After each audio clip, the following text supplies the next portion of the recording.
นี่เราซีเมนต์หมักเพือกเราซีเมนต์หมักบวบมาเบิ้งแล้วนะพลังมีหมักบวบพลังไง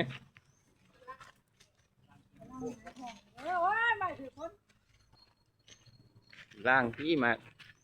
ไอ้ซีเมนต์ใช่อยู่ล่างทางนี้ทางพุ่มนี่พี่ตัวนี้มาลดนี่เขาไปเหยียบน้องนะหมักบวบเขาใช่ไรวะเขาบดแจ้งกับกล้องแล้วมันบดเห็นซูมกล้องกันเลยเดี๋ยวตกแล้วเดี๋ยวลงมากระล่างพี่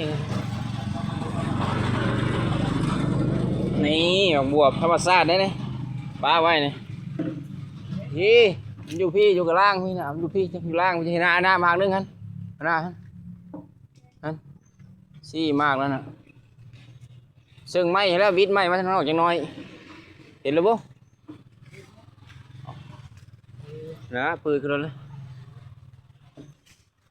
ไม่ไกลแล้วไกลหมากลุ่มมีอยู่ที่หมากถึงอยู่บ่มันอยู่ถึงตัวเห็นอยู่ลุ่มหมากนั่นอยู่ถึงใช่ไหมถึงนั่นมันได้หักได้คือมันขาดได้ฮะแต่ว่ามันบุเป็นสิหามาคนนั้นมันมาใหญ่บ่จักโอ้ยก็หอกกัดในครึ่งนึงเลย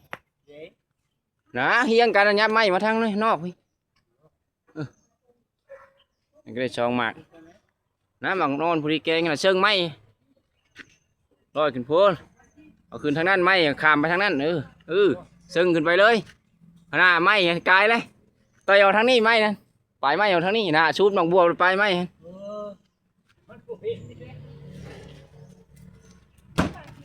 ได้มองห้องพอดี ได้มองห้องพอดีบ่แตกบ่ฮักพูดนะใส่แกงน้ำไม้แซ่บปลายังบ้านลุ่มพี่บ้านนี่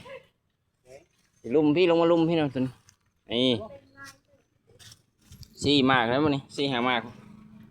บวบน้อยเขาเลิกงานแล้วบ่เลิกงานแต่เว้นนี่กันนะเอาตอไหมเนี่ยนี่ยังเห็นปะขอถ่ายรูปเลยโอ้นะบุลงมากระล่างพี่จังเห็นถ่ายคลิปลูกเอาทางนี้ก่อนนะฮะ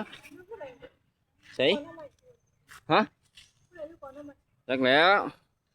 เอาในแมนเองนั่นเห็นบ่ลุ่มพี่ทางนั้นก็ดีอยู่ลุ่ม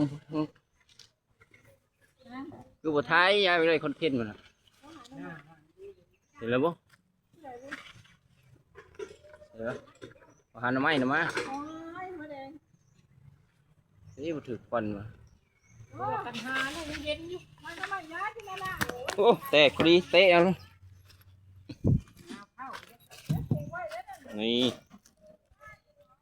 อะไรฮะเอาเห็นบ่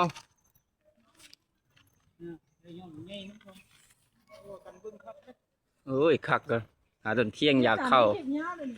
กันทั้งยาวแล้วอันนี้มาหาถ่ายคลิปมายังบทถ่ายนี่น่ะถ่ายได้ไหม